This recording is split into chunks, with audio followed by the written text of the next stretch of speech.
Kanino ba yung lugar na iniistayan ninyo? Sa kanya? Bahay po niya, sir. Pag nalasing, wag na niya kaming isisigaw-sigaw, ipapahiya. Lumayas na nga kayo dito. Wala, hindi to sa inyo ang bahay. O ganun po. Kayo ba ay official na naghiwalay na? May commitment pa kami.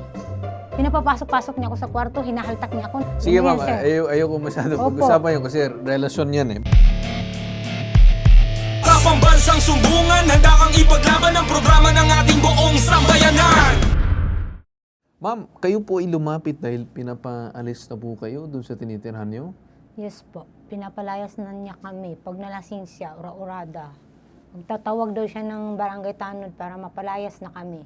Bakit? Bakit anong problema ninyo ng live-in partner ninyo? Ayoko naman masyado manghimasok sa usaping relasyon ninyo, pero bakit ka pinaalis? Ayaw na ba daw sa iyo? Nung 2024 kasi po, nabawsi siya. Kasi inambahan niya ang anak ko. Tapos naging okay yun dahil nag-sorry siya. Sabi niya, wag na kayo aalis, ayusin na lang natin. Tapos, okay na yun. Umabot kami ng taon na to. This year, uli na naman, nung April, naghaharas na naman siya. Hindi, okay. Ano ba ma'am? Maghihiwalay na ba kayo? Ano bang gusto niyo mangyari? Opo, maghihiwalay na po kami. Kasi kung ganyan naman lang po, tuwing malasing, hinaharas niya kami. Bakit hindi mo maiwanan? Kasi po, wala pa po akong sapat na pang-upa po ngayon, sir. So wala kang matitirhan. Wala pong At currently, matitirahan. naninirahan ka sa kanya. Yes po, hindi naman po kami makarating sa bahay niya po kundi dahil sana sa desisyon niya na magtutulong-tulungan kami paaralin, patapusin yung anak ko. Pero kung ganun man lang, willing po akong aalis sa bahay. Kanino ba yung lugar na iniistayan ninyo? Sa kanya? Bahay po niya, sir. Okay, so sa kanya. Opo. So ang gusto mo lang ay mapakiusapan itong kabila na sana mabigyan ka ng palugit or oras na para makapaghanda ka dun sa umunay pag-aalis mo. Opo, makapaghanap po ako ng trabaho talaga na may sapat na pang-upa po. Tapos, ang gusto ko lang po na, hindi na niya ako harasin hanggat nandyan kami. Hindi na siya magsiging, pag nalasing, wag na niya kaming isisigaw-sigaw, ipapahiya. Lumayas na nga kayo dito. Wala, hindi to sa inyo ang bahay. O ganun po. Siya naman po nag-uumpisa lahat ng gulo eh. Lagi niya po akong pinapahiya. Sinusugod sa trabaho, nag-iskandalo po doon. Lalo na pag nakikita niya yung girlfriend kong kasama, laging binabantaan pa yung girlfriend ko. Matanong ko lang sir, kayo ba ay official na naghiwalay na?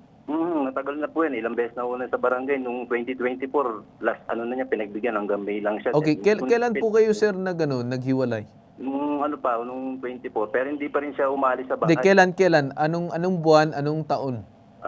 2024 yon ng March March. Nagkapirmahan na kami dito sa barangay niya na alis siya ng May. Binigyan ko siya ng palugit. Oh, may palugit naman pala. Yun po, sir. Pero kinausap niya kami. Niyakap nga kami. Alam ng anak ko.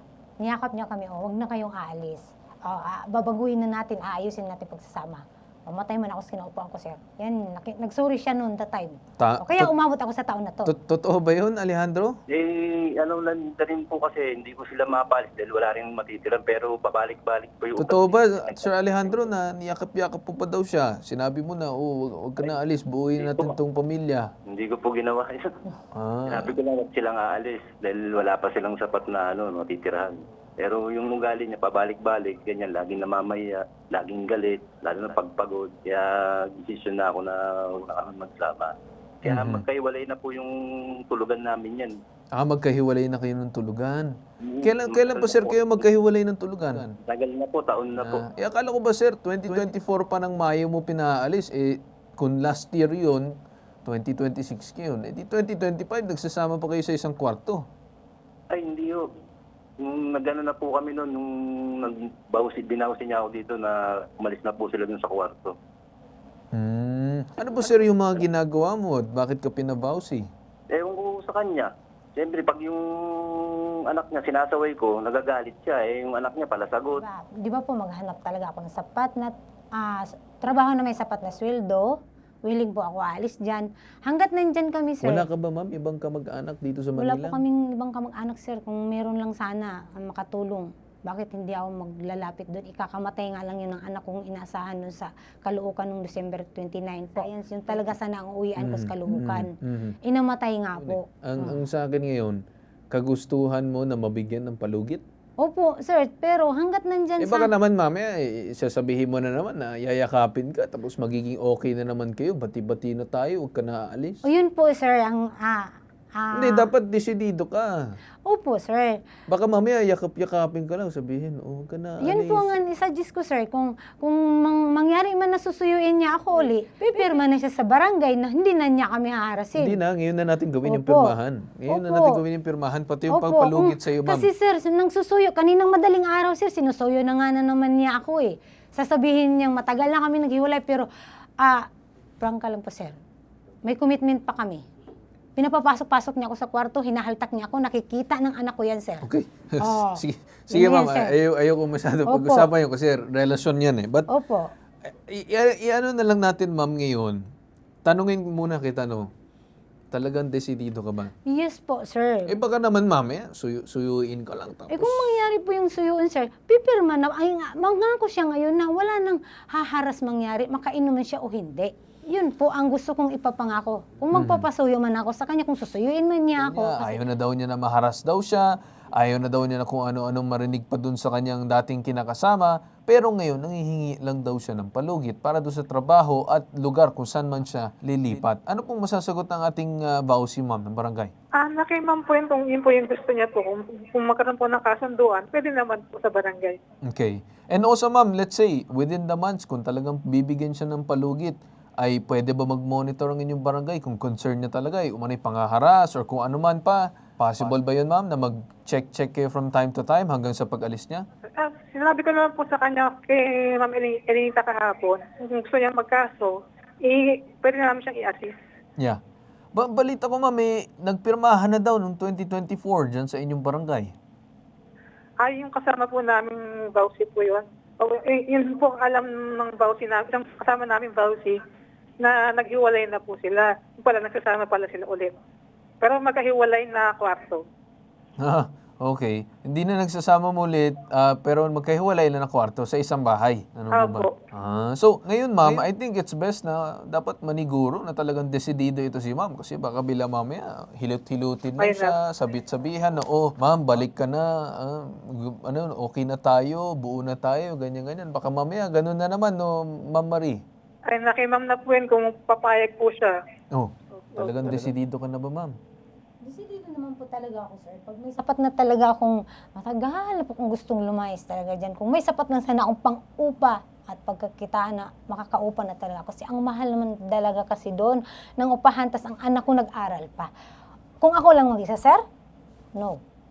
Kailan pa kaya lumayas ako? Pero may anak ako doon nag-aral po. Ang hirap ngayon mag-upa, sir. 6'5" ang pinaka magandang kwarto. Kung may 4'5" man, bahain agad yun doon sa lugar na yun. Okay, edi tanungin natin si Sir Alejandro kasi siya naman yung may-ari ng lugar. Again, ma'am, kami naman nandito para lang mamagitan kung posible makaturo sa inyo sa solusyon, masuportan kayo sa solusyon. Pero nasa inyo pa rin yan kung talagang gusto nyong baguhin ang inyong kalagayan sa buhay. Posible ba, sir, na magbigay ka na ng another palugit, huling palugit na lang regarding dito sa hinihingi ni ma'am? Sige po, mga isang buwan po. Okay, isang buwan, ma'am. Hindi ko po may pangako sa sir na isang buwan kasi sa tulad Hindi, na pero ma'am, again, sa edad ko ngayon. siguro mag-usap kayo sa vowsy, pero ang para sa akin kasi, kung si Sir ang may-ari ng bahay, hindi po natin siya madidiktahan na dapat 3 buwan, dapat ganito, ganyan, kondisyon. Dapat ma'am, nasa inyo po yung pagmamadali para maasikaso yan. Nagmamadali na po talaga ako, sir. Yes, pero wala ma'am, pa naintindihan akong ko. Pinaiintindi ko lang sa inyo. Kasi, Opo. again, siya po may-ari ng bahay. Opo, wala po Hindi po natin pwede diktahan na may-ari ng bahay kung anong gusto niya gawin. Pero, kung meron siyang puso, compassion siguro para sa iyo, para mas habaan ng konti. Sir Alejandro, pwede ba habaan kahit konti pa? Kasi ganyan na po dati yung ginawa niya eh. Di ba? Pero huli na to, sir, kasi nag-uusap na tayo ngayon sa programa. May panibagong vowsy naman tayo nakausap. Sige po, mga 2 buwan po. Okay? Tsaka sir, ang Hindi hirap na ma'am, kasi. tama na. Yun, hanggang doon na tayo. Ayoko na pag-usapan ng kung Sige ano po, ma. sige Mag-usap na lang kayo doon sa barangay regarding dyan. But again, hindi ka na dapat magpapasuyo o kung ano man. Wala nang ganun. Yes, Dapat sir. tapusin na hanggang dito. Kung ganyan lang, para nagiging toxic relationship kayo, hindi maganda yun. Okay? Yes, Ganun na lang, sir. ma'am. With that said, Sir Alejandro, maraming salamat sa pagbibigay ng inyong pahayag dito sa programa ngayong araw. Maraming salamat, sir. Salamat din po, sir. Pero ma'am, the soonest, mag-arrange na kayo ng usapin dyan sa inyong barangay para dito kay ma'am na complainant namin, tsaka dito kay Sir Alejandro. Okay po, Ma'am Marie? Okay po, sir. Sige po, sir. Okay. Opo. Thank you so much, ma'am. Thank you so much. Okay. Okay. Thank you din po. Gusto mo, meron ka ng palugit. Nasa iyo na ngayon yung pagmamadali, paghahanap ng trabaho para doon sa gusto mo mangyari. Okay Yes po, po, ma'am? Sir Carlo. Okay. Sa pambansang sumbungan, handa kang ipaglaban ang programa ng